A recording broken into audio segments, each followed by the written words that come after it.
Well, essentially, we had that vote at the start of this month on October 4th. It really was the big one for member states to have their say on whether these tariffs should go into effect. 10 are voting in favour, 5 voting against, 12 abstaining. So that means effectively that member states, by consensus, gave the green light for these tariffs to take effect on Thursday, as we've heard there. That does, however, still leave the door open to future negotiations. So that's not to say that come Thursday the door is shut for these conversations. That is why we've heard from both the Chinese Commerce Ministry as well as EU officials here in Brussels saying that they are hoping that these talks will continue. Of course, we've had 8 rounds of technical talks so far. China's Commerce Ministry inviting the EU for another round of technical discussions in China.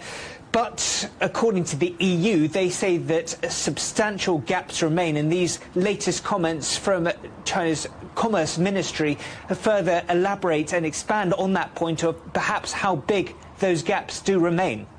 Could you just clear up for us, Will? You know, when is the EU going to make its final decision then, and what can we expect to happen next? Well, essentially, the decision, as far as member states, is final. That vote was putting forward that they were happy for these tariffs to take effect, tariffs that would potentially be in effect for at least 5 years. What this move later this week is simply a ratification that these tariffs will start to come into effect. So these various companies will start seeing these duties come into place.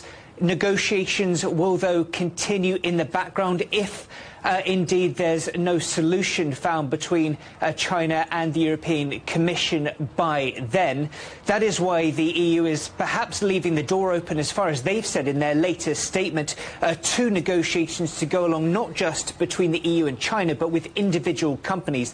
That, of course, as we're hearing from China's Commerce Ministry, has had cold water poured over it. So negotiations are still expected to continue, whether or not these tariffs do indeed take effect a little later this week.